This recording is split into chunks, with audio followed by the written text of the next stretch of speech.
Note, this is not the feature film Rose of Versailles. Rather, it is a review for the English dub of the film Rose of Versailles. If you would like to watch the film for yourself, it is available streaming on Netflix in most regions. Please support the official release. Sincerely, the Dub Talk Podcast. Warning. The Dub Talk Podcast may contain language and subjects that are not suitable for younger audiences. Listener discretion is advised. There will also be spoilers for The Rose of Versailles and everything discussed. Please be on your guard if you have not seen the film yet. Finally, the opinions expressed in this episode are those of the individuals involved and do not necessarily reflect the Dub Talk Podcast as a whole. Enjoy the show.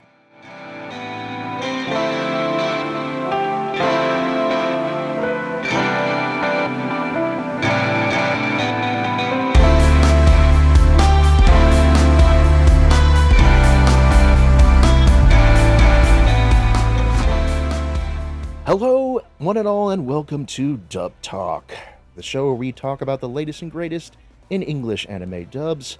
And this is one of our Summer at the Movies episodes, doing this 9 years in a row now.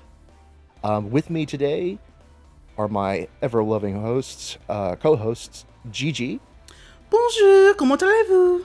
Je suis bien. You're very good at that, actually. I'm fluent. And Lack the Watcher. Guten Tag. Oh, that's not right. Damn it. So close. We have gathered here today to talk about a new movie that has come out, and we're going to be actually taking a trip back into the past. How far back into the past, say? Let's talk the French Revolution. That's far. That's pretty far. That's yes. before we all were born. That's before our grandparents were born. Yes, we're actually going to be covering a new adaptation of a classic manga. It's known by some as Lady Oscar. It's known by most as The Rose of Versailles. Netflix brought together a new adaptation from 2005 to cover, or to attempt to cover, the entire manga or original TV series. One thing you will know that is different is trying to cover 14 volumes of manga and 40 episodes of anime in 2 hours is kind of difficult. So they took up the interesting choice to convert this movie into a musical. That's right. We have a 2-hour anime adaptation of The Rose of Versailles in musical form. And for the first time ever, the series has actually been dubbed into English. And thus, that actually includes English singing, which we will talk about today. As to the plot of Rose of Versailles, plot summary is Oscar was born a girl, but her father needed an heir, so she was brought up to be in the royal guard. As she grows up, she runs into Marie Antoinette and tries to keep her safe and help France as its finance is terrible. So, interesting, I went into this blind. I have known about the Rose of Versailles series and manga. I have never actually watched it for myself. And my main thing, as to reason why I invited Gigi, is because both she has some experience, and also we've never done a Summer at the Movies together, and I wanted to fix that. Yay. I'm happy. It's just to be fun. Mm-hmm. And Lack just wanted to tag along as well. So Yeah, I usually join in when you guys are talking about something old. So, Right. Well, the oldies are the goodies, so. Yep. Amen. Oh. Except, much like Slam Dunk, So, once again, I am talking about a movie adaptation of something I hadn't watched yet. So. Plebes. Y'all are plebes. God damn. I'm the only one who's even seen this.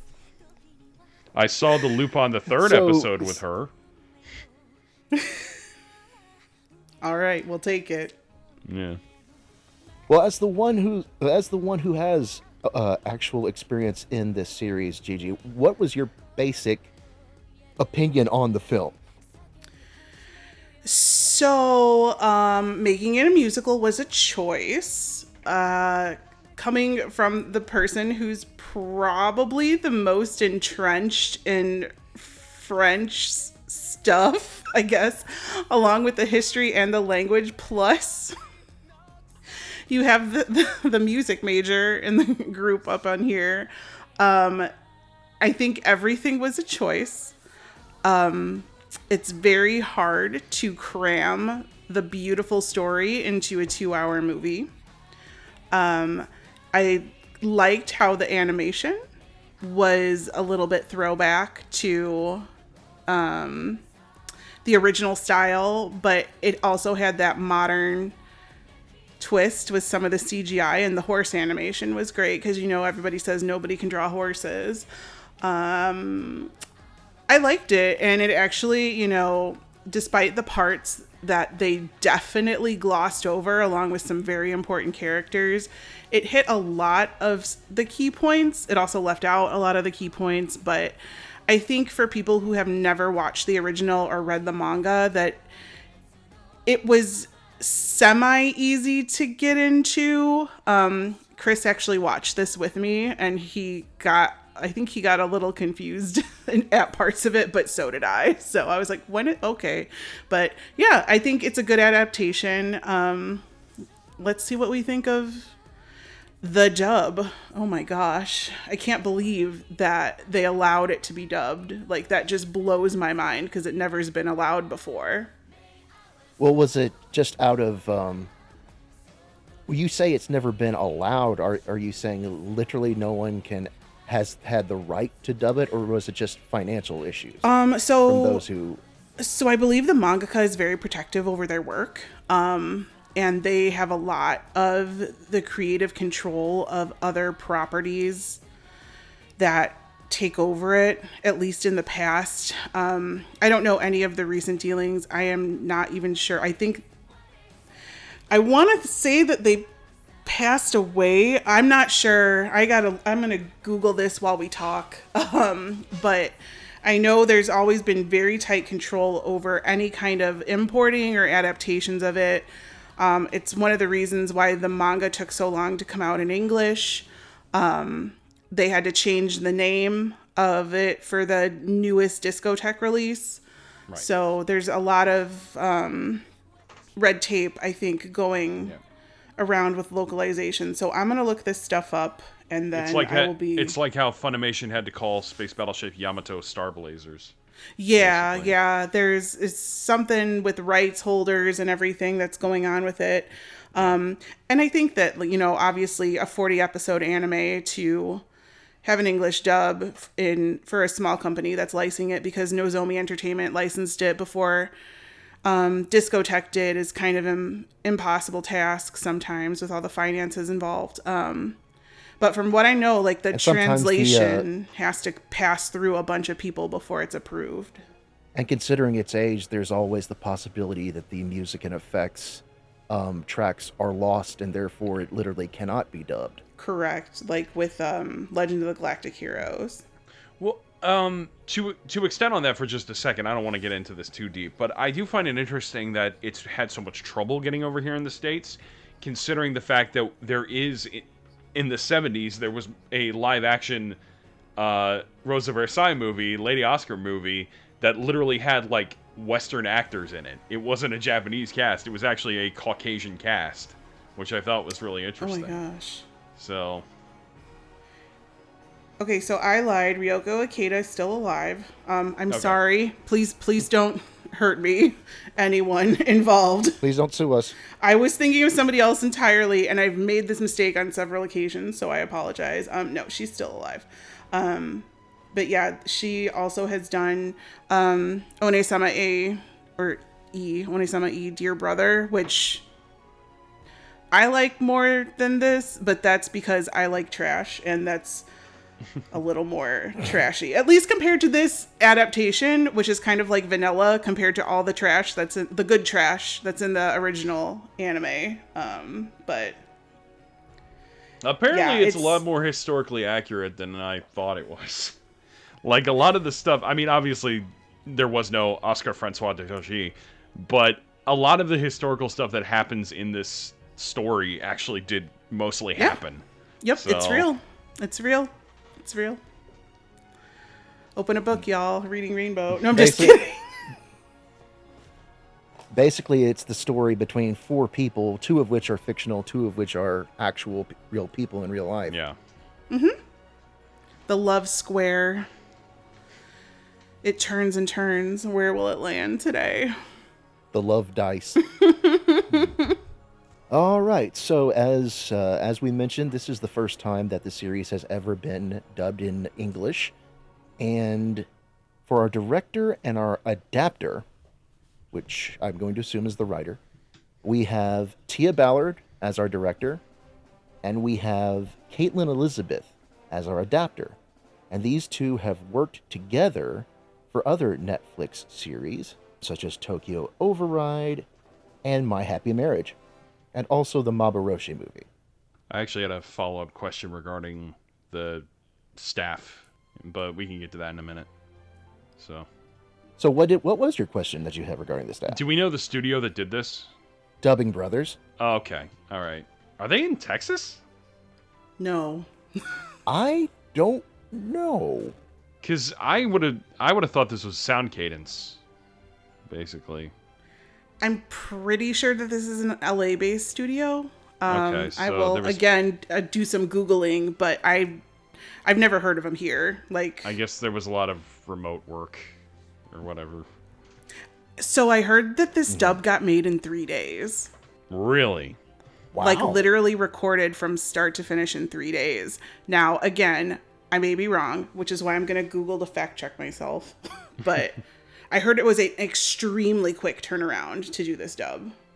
Because if you look at the cast, there are many people from Texas, but there's also a good amount of LA actors sprinkled in, and a lot of actors that were from Texas who are now in LA. So Dubbing Brothers is in California. Okay. I just Googled it. And then I'm going to fact check the other stuff while we talk about everything else.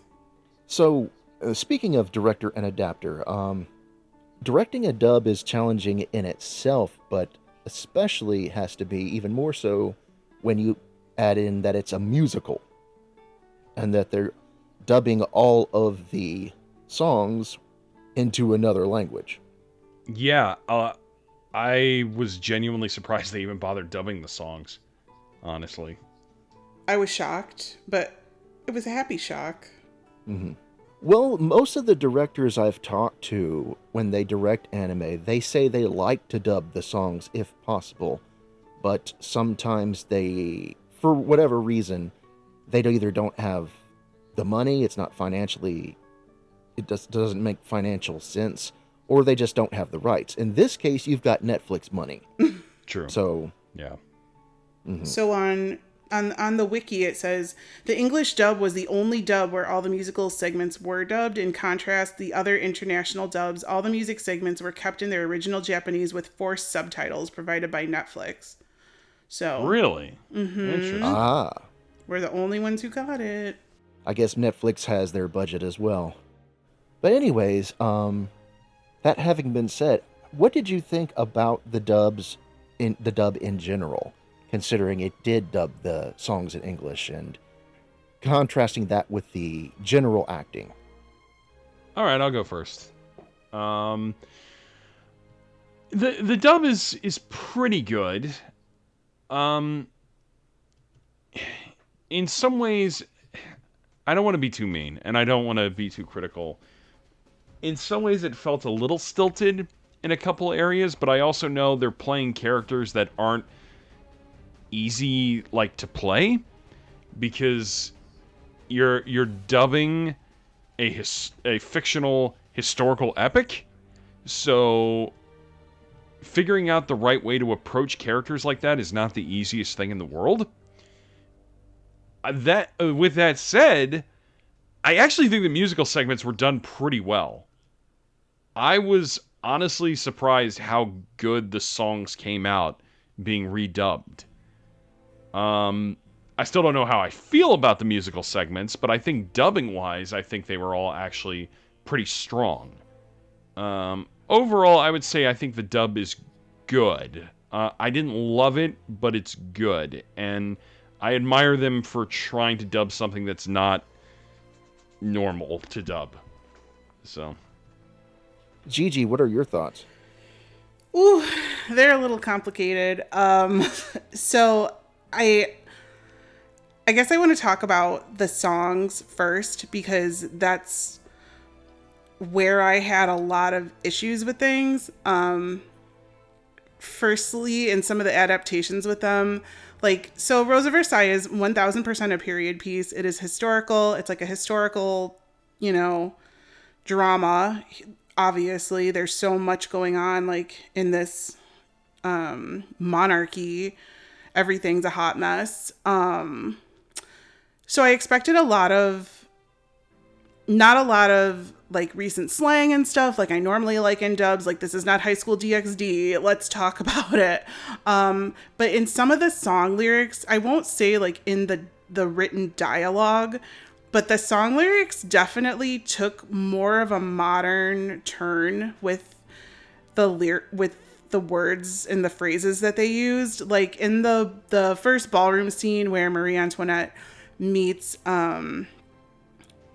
Fersen, one of the lyrics is "party up," and I was like, "Come on, y'all!" Like, Miley Cyrus, this ain't. So, I was like, after I heard that, I kind of like took a pause, and I was like, "You gotta be shitting me!" So it was just very, very odd to hear that amongst all the other period and formal dialogue and phrases that were in the movie.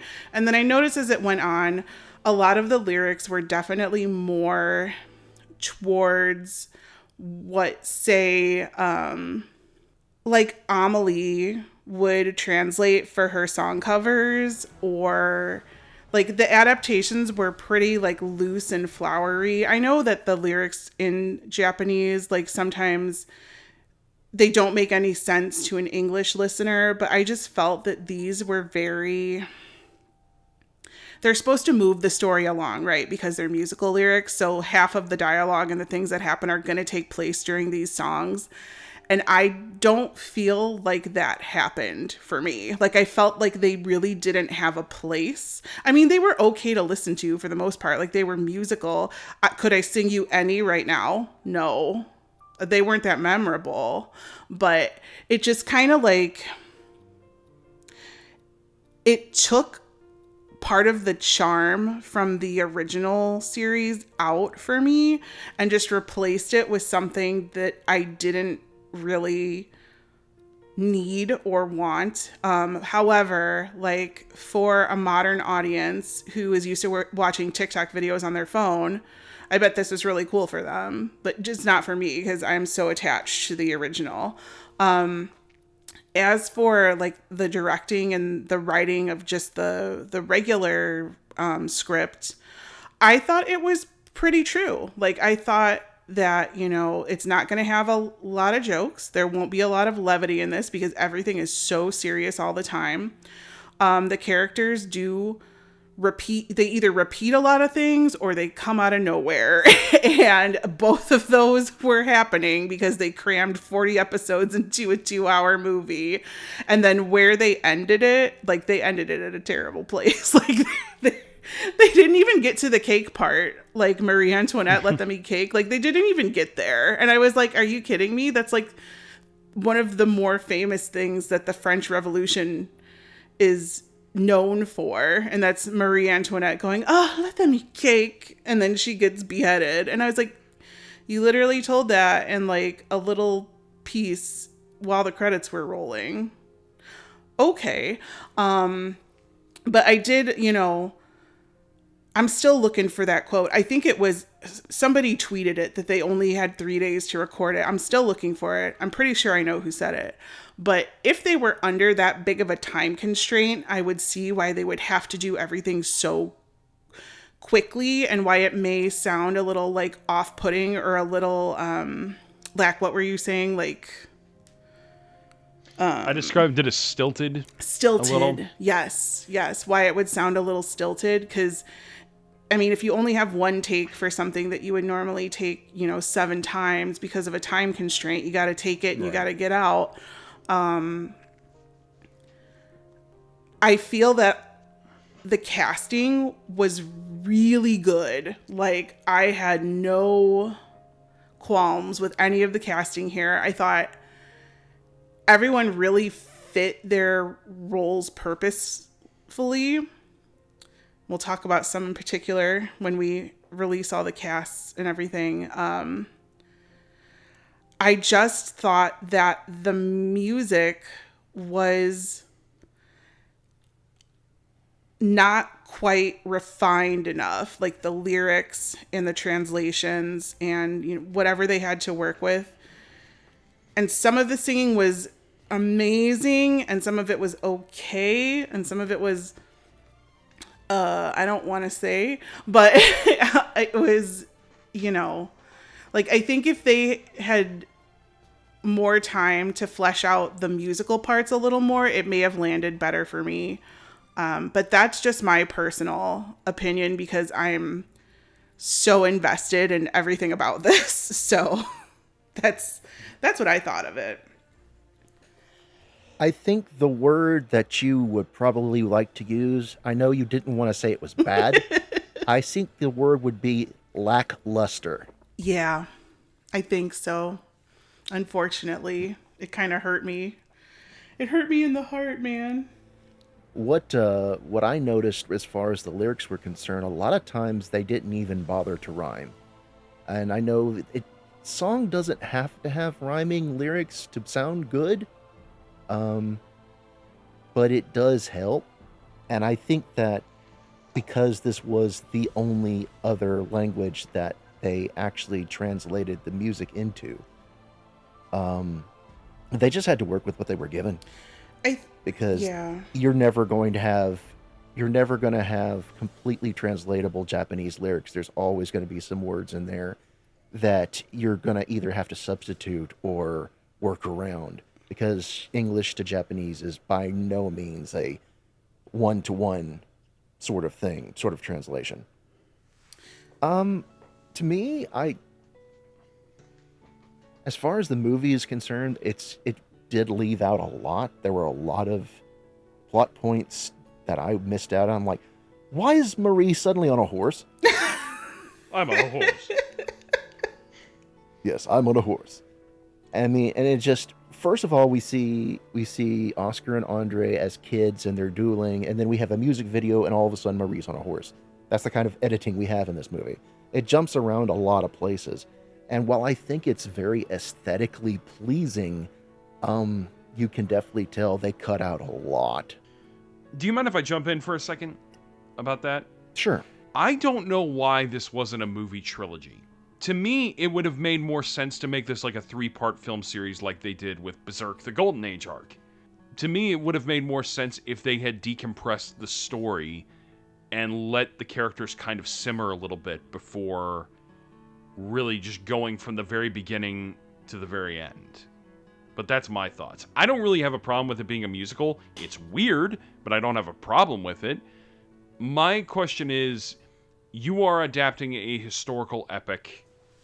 Why not let it decompress? That's my thought. Because it's Netflix users watching videos on TikTok. Yeah, but that doesn't... They have to have everything in one piece. I mean, that doesn't usually affect anime adaptations, though. I want to say because Mappa... That is true. Yeah, Mappa was under enough crush as it is. They canceled... They probably didn't have the time... Yeah, they canceled the Yuri on Ice movie for this. Let's talk about it. Better be good. But yeah, as far as the direction goes, some of the singing sounded really good. Some of it not so much. Some of it just sounded like it was... Some of the lyrics sounded like they were just force-fed into there because that's what they had to work with. And it's a brave decision in order to do it. I think it came out good for the most part. Yeah, that's really all I have to say on it, as far as the directing and writing goes. So are we ready to move on to our actual cast? Sure. Yeah, I'm ready to move on. All right. So as for our main cast, we have our main characters, Oscar Francois de Jarjailles. She is the titular Lady Oscar. As stated before, she was a woman who was raised as a man who has risen in rank in the French military. We have the obvious Marie Antoinette, the Queen of France. The Dauphin. The Austrian-born princess who married Louis XVI, and we have more than enough to say about her. We have André Grandier, who is Oscar's childhood friend and eventually becomes her love interest. He gets hit in the head and becomes blind eventually. We also have Hans Axel von Fersen. He's from Sweden.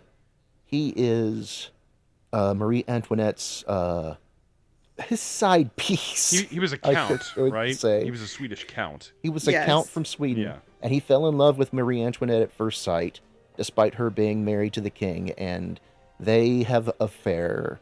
And he promises himself that he will never marry anyone because he will never love anyone more than Marie. And he actually lives to do that very thing.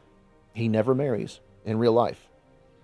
We have Alain de Soissons, who is a soldier in the French Guard who was initially very hesitant and rebellious against Oscar's lead, eventually coming around to accepting her as his commander. And then finally, the class character we're going to cover is General de Jarjailles, who is Oscar's father, who tries to set her up with an arranged marriage that she does not want, but in general, he was the one who raised her as a man instead of a noble woman. So, playing our characters, going backwards up, playing as the general, we have J. Michael Tatum. Playing Alain de Soissons is Talon Warburton, a.k.a. Patrick Warburton's son. Really? Wow. Yes. I was going to make a joke, but I didn't realize that was actually true. Okay. Yeah, he is the son of the voice actor of Joe on Family Guy. And, of course, Kronk from Emperor's New Groove. And Brock Simpson. Yes. And also playing Alan's singing voice, we have Greg Whipple. Playing Hans Axel von Fersen, we have Ryan Colt Levy. Singing voice, Andy De Los Santos. Playing Andre Grandier, we have Brandon McInnes, who does his own singing. Playing Marie Antoinette, we have Megan Shipman, who does her own singing. And finally, playing Lady Oscar Francois de Jarjailles is Caitlin Glass, who also does her own singing. So, everyone, what did we think of these people in these roles? I'll start with something small while I continue to Google, and that's, why is Ryan Colt Levy playing my favorite character? Oh my god. First, he of the best headshots. Amon, you know which one to put in here in the edit. I know you do. I was like, oh my god, he's such a good singer. And then I read the credits and I got really sad because I thought he did his own singing. He was the best male singer out of all of them. And so, Andy, you get your flowers. Thank you for that. Ryan, I'm taking one away, but you still have the best headshots. So I will pause for a moment because I just had to get that out of the way because it hurt my heart on the inside a little. Betrayal. It was betrayal. Like, he betrayed the country of France. Damn it, Von Fersen. Like, literally. But there was another character, I believe, that you wanted to bring up, but we kind of left out because he has a much bigger representation in the manga and the original series than he did here in the movies. Wasn't that right? Oh, yeah. Alejandro Saab plays the reporter, who is a huge part of the series, and he had like 4 lines in this movie. I was like, oh, there's the whole first hour. I was like, where's the reporter? Where is the reporter? And he finally shows up, and I was like, there he is. Finally, we're gonna get to it. And then he has 4 lines and 1 line in a song, and then he's gone. So here's your 1 flower, or your 4 flowers, Alejandro, for your 4 lines in this movie. And notice his song is actually sung out loud by the characters. Yeah, like it was, like, I wanted to add Alain in here because he definitely had like at least a few lines singing. Chris kept saying this movie is like Les Mis, and I was like, I mean, Les Mis is like really depressing and like gray, and it's about a lot more of the political parts of the drama as opposed to the personal parts of the drama. And he's like, just watch, like it's gonna be like Les Mis. And then the ending, yeah, that was pretty much Les Mis. So They miserable. they were miserable and getting shot and getting miserable and awful. All right, guys, I've looked through 30 Twitter accounts and I cannot find who said that. So either I imagined it and I'm gaslighting myself, or somebody deleted it where they had 3 days to record this movie. So if anybody's actually listening to this who can confirm or deny that, please let me know so I know whether or not I'm going crazy. Thank you. Appreciate it. Love you. They might not be allowed to confirm that if it is true. I swear to you, somebody posted it on the internet. I'm going to tweet it and see if anybody replies right now, if we can get an answer in live time. All right. But yeah, Lack, we were talking about your boy, the reporter. Oh, yeah. So, overall, I think this cast is good. I know I described it as stilted, but I do think everyone here is very talented. Like I said, I actually don't mind the musical moments. I think overall it sounded pretty all right to me. I have to ask, do we think that it was made a musical because of the success of the stage play? I don't think so. That is a good question. I don't think so. Okay. Because I'm almost... The stage Because play the stage play would be longer. Yeah, but the stage play was extremely successful, wasn't it? Are the songs the same? Or there were no songs in it? No. Well, I think it was a musical, but I don't think it was the same songs. What I'm getting at is, were they trying to capitalize on the success of that by making this a musical? Very possibly. How much does the fandom sort of associate with the stage play musical that it's almost become ingrained into the series? That the creators of this movie were almost just like, oh, well, the fans kind of love the musical, so maybe we should make this a musical. That's kind of what I'm wondering, but I don't really have much to go on with that. Okay, but back to the English dub cast. All around, everybody sounded really good here. I think Caitlin Glass was very well cast as Lady Oscar. Megan Shipman, I really liked a lot as Marie Antoinette. It's really interesting to hear these characters in English as it is, because, like I said, my only experience with the Rose of Versailles prior to this really was that Lupin the Third episode where Oscar is a ghost and she's trying to die so she can see Andre again. Basically, she's trying to pass on to be able to see Andre again. That is a very strange episode of Lupin the Third if you ever watch it. But it's basically meant to be the ending of the Rose of Versailles. Because Andre is now a statue, and at the end of it, Oscar becomes a statue as well now that her spirit has finally passed on. It's really interesting. Weird. Okay. Axel von Fersen, I think Ryan Colt Levy did a pretty strong job. Andre Grandier, Brennan McInnes, yeah, also very good. Alain de Susan, Talon Warburton, he was kind of the smug prick who was hitting on Oscar, wasn't he? Is that who I'm thinking of? He wasn't hitting on Oscar. He was in opposition to her because he didn't want to take orders from a woman. Oh, no. Okay, I'm thinking of the other character. All right, this is the guy who was part of the French fleet, right? The French Guard. Yes, he's the one who had the sword fight with her. Yes, which was actually my favorite part of the movie.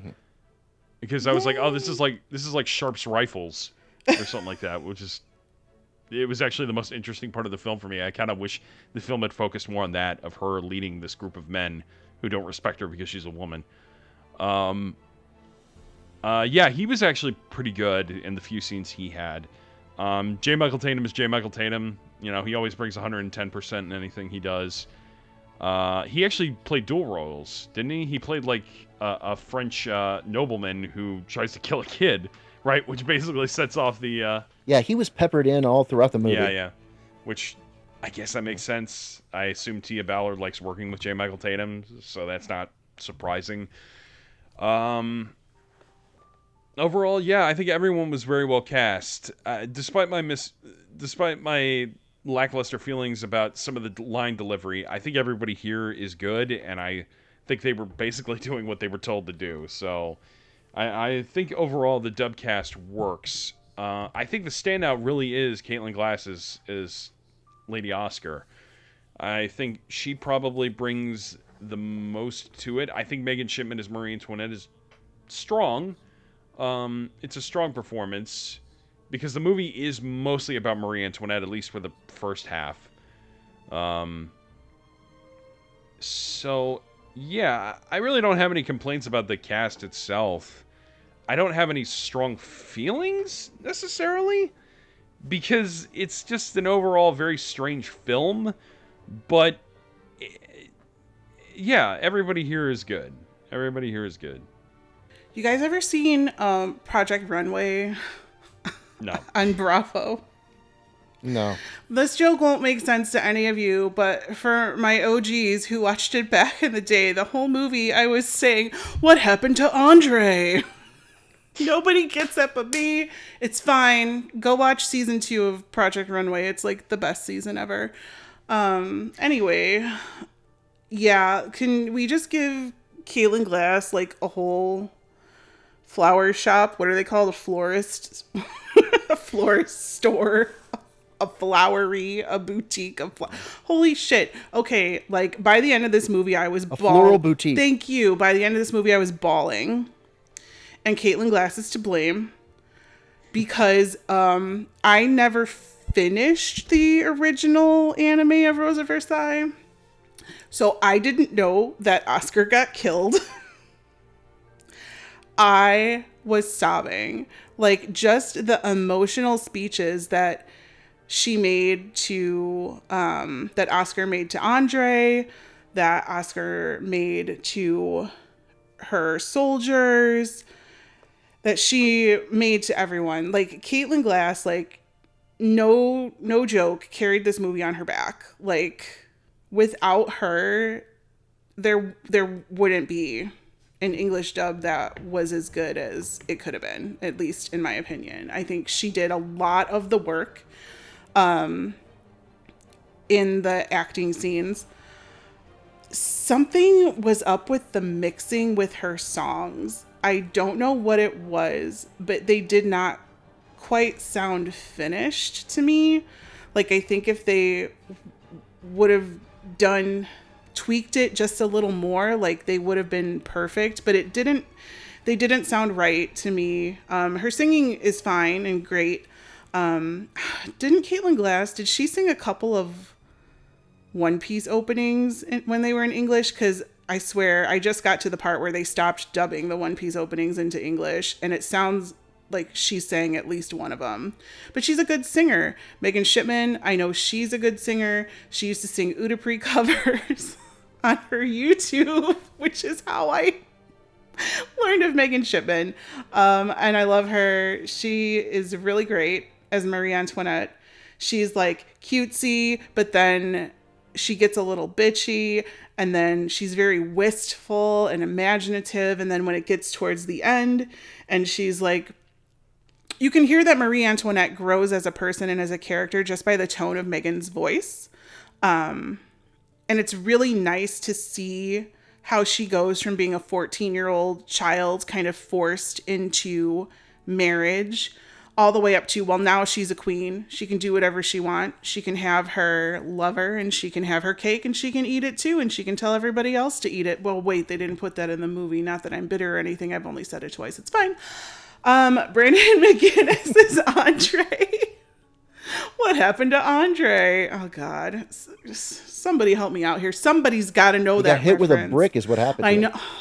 I didn't know that happened either. I was like rolling. Then when he tried to kill Oscar with that Romeo and Juliet shit, I was like, you gotta be shitting me. I was like, there is poison in that cup.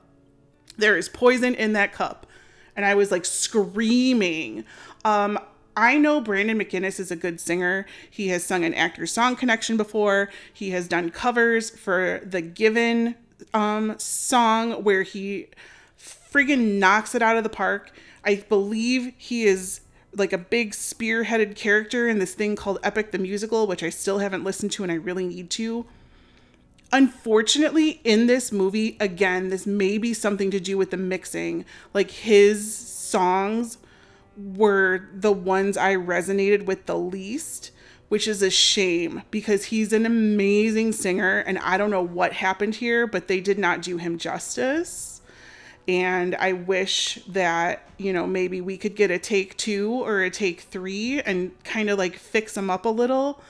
But we know Netflix doesn't do that. I won't mention where or when this happened, but if you think back in the day to another Netflix production that has an English dub and everything was kind of wonky about it, they never fixed it. I'm not even saying it. Mm-hmm. You know what it is. Yeah. I know exactly what it is. We're not going to mention that now. Again, I already gave Ryan Colt Levy his whole bouquet minus 4 flowers. Von Viersen has always been my favorite. I fell in love with him instantly, voice-wise. I was even thinking, I felt really bad for Oscar because in my headcanon, like, she has a crush on him to start with. And so I was like, no, like, you can't be with Marie Antoinette. No, you have to be with Oscar. I was just like, I felt like this is weird, but I felt like the chemistry between Von Viersen and Oscar was more than the chemistry between Von Viersen and Marie Antoinette. But that's just me and how my brain works. I was the one who wanted to mention J. Michael Tatum because I thought it was cool that he was in this. And I thought he makes a really great dad for Oscar. He's the only one who has kind of like an accent here, but that's just the way like he normally talks with a lot of his characters. I was surprised that, I'm very grateful that when actors were pronouncing French words like place names, character names, all the French names, the accents were really good. This is a big thing that I have when people try to do like accent work or anything where there's foreign words in an English dub. Like, I know I've said things before where people are speaking French and I'm like, oh, the pronunciation's wrong. Like, the accent's not very good. Everybody in here did a really great job of that. So you get a million pieces of applause from me. And I was very surprised, and this might be like a direction thing, that they didn't have everyone speak with a French accent. To that, I'm actually very grateful because I think it was more powerful without it, and just letting the words, like the names, the Granger, the Von Viersen, the Alain de Soissons, like letting those go out as opposed to trying to make everyone sound authentically French but speaking English. So I think that was a great direction and adaptation choice that they did not do that, but everything was pronounced correctly. I was very happy from that standpoint. Again, Andy with the singing, he was the best male singer. Megan is amazing. Caitlin is amazing. We'll tie there. Greg Whipple did a good job. I didn't even realize it wasn't Talon singing. Like, I think they did a good job matching, like voice matching, to the point where I couldn't tell that they had ringers come in to do the singing, obviously, because I thought Ryan Colt Levy did his own singing. But I for a period dub with no jokes, like, this is like top for me.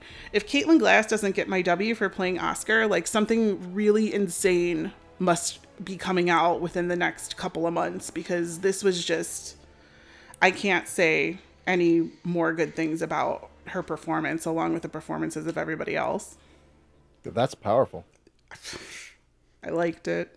I've been waiting for so long.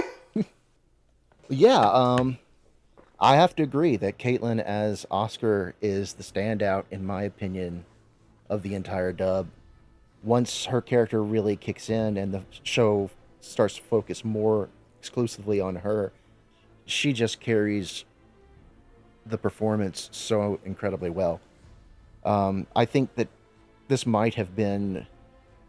I could think of no one better to portray Lady Oscar than Caitlin Glass, to be perfectly honest. It's like a perfect match.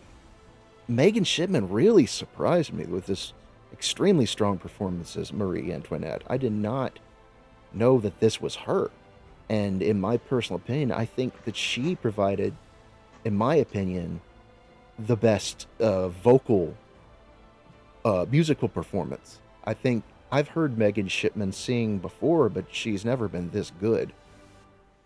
I think as far as the singing is concerned, she was my personal favorite. Brandon is pretty good as Andre. He's a good... I couldn't recognize him, believe it or not, at first. I was kind of taken aback, like, whoa, that's Brandon, huh? I kind of forget the men singing, to be perfectly honest. I did not even realize Alan had any singing roles. I look back and at the movie, I'm like, wait, when did Alan sing? During that "do you hear the people sing" moment during where everybody's fighting, there's like a big like, you know, "do you hear the people sing" moment, and everybody's like getting the shit ready to go to war or whatever. There's like a big military song when all of the guys who are fighting, they're all singing in it. So that's when Alan was singing.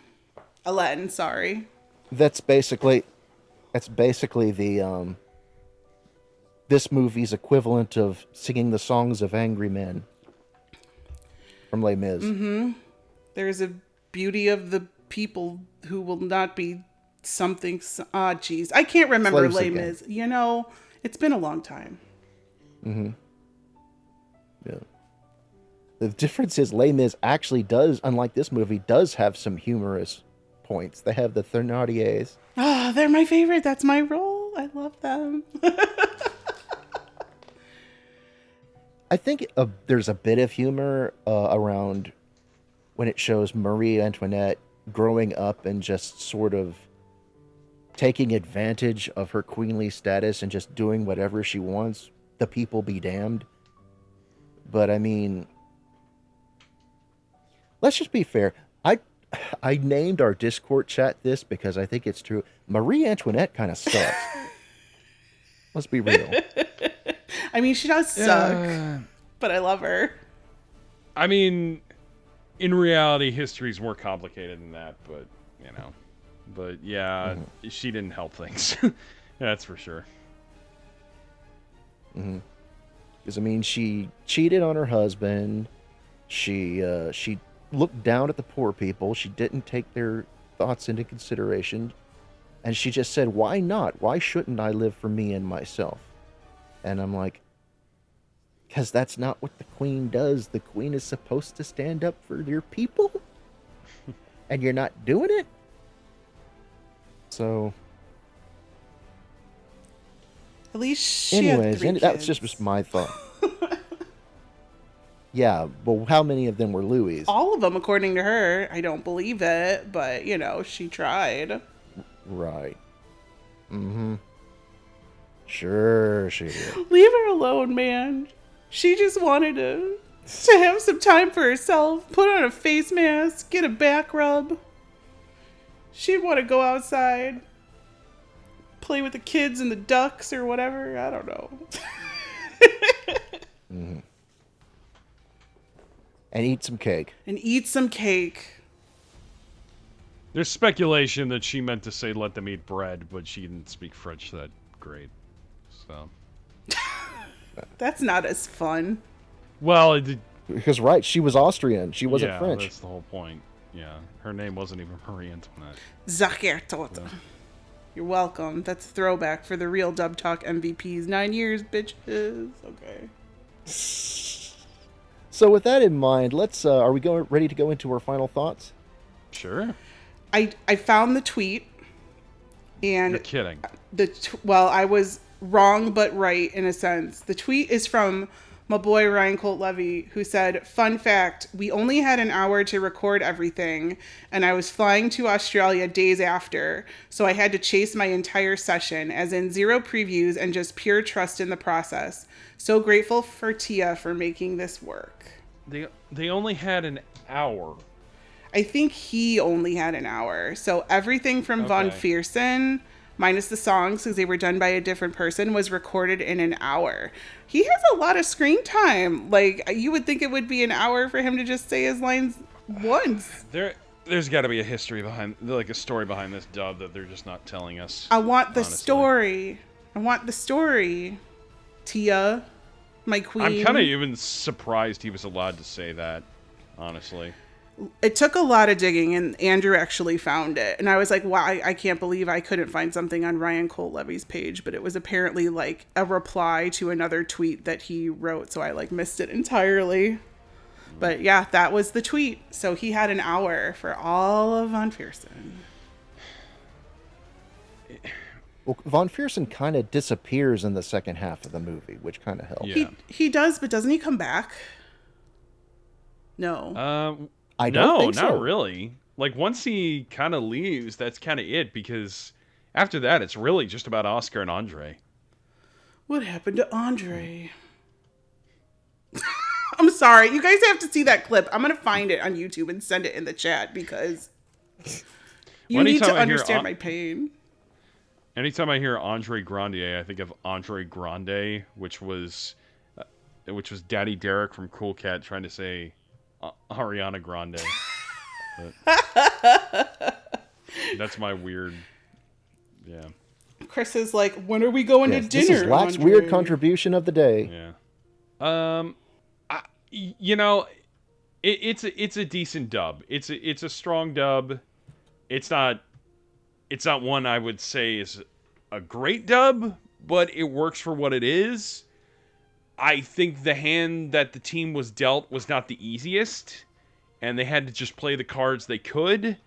I don't have any ill will towards anyone who worked in this. I also don't want to screw up any good faith I might have with these people. But besides that, I think it worked for what it was. I think the movie itself is just a complex, like... I think it was just a complex project to really work on, because it's an extreme abridging of a long story that also has musical segments to it. So you don't really get a lot of time to really get to know the characters that well, and get to know their thoughts as much, and really explore their relationships. And I think they did a commendable job for what they were given, but I don't love this dub, is what I'll say. In comparison to, like, say, last year when I did Slam Dunk the First, which I really loved that dub. I thought that was a really great dub. But at the same time, I don't want anyone who worked on this dub to think I hated it, because I didn't hate this dub. I just didn't love it. That's what I'll say. Gigi, final thoughts? Okay. Let's go there. Sorry. What happened to Andre? All right. So unlike Lack, I watched the first Slam Dunk also, and I did not care for it at all. So I guess our opinions are very, very different, because I was like, what is this dub? What's going on? I don't understand. Kind of fell asleep through it, to be honest with you, except for the end when like that cool song came on. That's why I wasn't on the dub talk for the first Slam Dunk. You really have to watch Slam Dunk to understand that movie. I watched like 3 episodes, but that being said, for someone who loves the Rose of Versailles, I have the makeup, like I have the face mask, like I've got like so much Rose of Versailles. I have random Rose of Versailles paper theater stuff that nobody has. I have the perfume bottles. It's just, I love the Rose of Versailles. If this is the only dub adaptation I'm going to get of anything Rose of Versailles related in my lifetime, I will take it. I think they did what they could. I think a lot of the problems that people may have with this is about how the movie was written and adapted from the source material, because I don't think this is a great adaptation of the anime. I can't talk about the manga because I haven't read it. I haven't finished it. I have it sitting on my bookshelves in the nice hardcover form, but, you know, haven't cracked it. But I think for the original anime, if they're going to take it, reboot it, turn it into a movie, a musical was not the way to go for fans of the original. If they did it to get more viewers, the TikToks, everything like that, that's on the production company. That's on MAPPA, who wanted to do this for the anniversary or whatever they wanted to do the movie for. This was how they decided to do it, and how they decided to cram as much plot as they can and cut out huge plot points to make it work in a 2-hour theatrical runtime. I don't want to say that anything that made the movie not quite gel is at fault of the English dub. I think the dub, for what it had to work with, was really good. I mean, like I said, I fell in love with Von Fearson as soon as he opened his mouth, and I was like, oh my god, now Ryan Colt Levy recorded this in an hour. Holy crap, like, good on you. Caitlin Glass moved me to tears. Megan Shipman had a lot of growth throughout her character. Andre, holy crap, what happened to Andre? I think that the performances here were really good. I think that they could only work with what they had, and unfortunately, the source was a musical, and they put a lot of stuff that would have been covered in like a 4-episode mini arc in a background song, set to music that was kind of unmemorable, and visuals of, there was a lot of like mythology references in this, and like constellation references that I am not a big person in either of those areas. So I was just kind of like, I don't remember this in the original at all. Maybe it was there and maybe I just didn't get there. I liked the dub. If this is all of the dub I'm ever going to get, I'm very happy with it. I think there are some standout performances here. I think they did pretty much all that they could with what they were given, minus some of the song adaptations. I think those could have used a lot of work. But they tried, and they did it, and I will cry for it. So yeah. I mean, today I can't even do the accent. I'm so like worked up right now. Très bien, everyone, in my horrible American accent. You did very well. You did what you could with what you had, and I really enjoyed it. I don't think I will go back and watch this in the Japanese. I will like listen to the songs in Japanese to see how they vary, but it's English dub all the way, baby. As someone who has known of the Rose of Versailles but has never actually watched it or read it, going into this blind, I'd have to say, if it gives you the desire to go back and watch the original, then it has done its job. Because most people watching this blind will probably not have a good understanding of what's going on. Because there are a lot of weird edits and time skips and shifts between plot points going into straight up non-canon music videos. It's not a difficult watch. It is very pretty. I will say that. The group at MAPPA did an amazing job animating it. So if nothing else, it looks good. It genuinely sounds good. The music itself is great. The singing, taking it, being separate. I think you could find a worse way to spend 2 hours. The dub is good for the most part. I would recommend looking up at least a little bit of information before watching it and not going into it completely blind.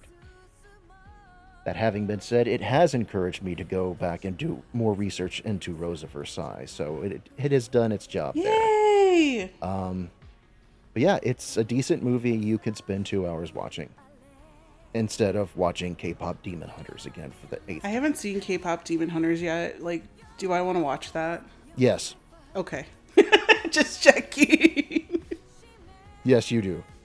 It falls apart a little bit at the end, but it's generally a pretty good movie. So, those are our final thoughts. If you're interested in anything we do on a frequent basis, you can subscribe to us on YouTube, Spotify, Apple Podcast, and Podbean. Follow us over on Blue Sky, Twitch, and the website formerly known as Twitter. We are not calling it X. And if you want to support us in a larger capacity, we have a Ko-fi account and a Patreon, which if you want to donate to us more frequently, we are most definitely appreciative of your support. Speaking of which, we would like to shout out to our $5 patrons, Bright Eyes 505, Quinoa Soup, Marissa Linty, Megan's Mom and Dad, and Michelle Travis, as well as our $10 patrons, Anthony Brown, Carly Lesticow, Julia W., Pika Greg, and Shoulder. Thank you all for your support, and we love all of you. Everyone, tell us who you are and where we can find you. Go for it, Lack. Okay. Well, I'm admittedly not super active as Lack right now, but if you want to find me, you can just find me pretty much anywhere as Lack the Watcher. I also am a VTuber under the name of Lon Callwinter, so you can look for that as well. Yeah, that's pretty much it. Well, this is Gigi. You can find me on Twitter, Blue Sky, YouTube, all the lovely places except for Instagram as Anime Palooza. Most of my accounts are dead because I have zero free time to do anything. But I'm trying to revive. We're trying to revive. We're going to start slowly, like the little 140 characters or whatever at a time. Maybe the YouTube will come soon. Who knows? But I have a great time on Dub Talk, and it's always a pleasure to talk to you, gentlemen. And I am Spaceman Hardy. You can usually find me at here or there on social media at Spaceman Hardy. I just basically, I'm old.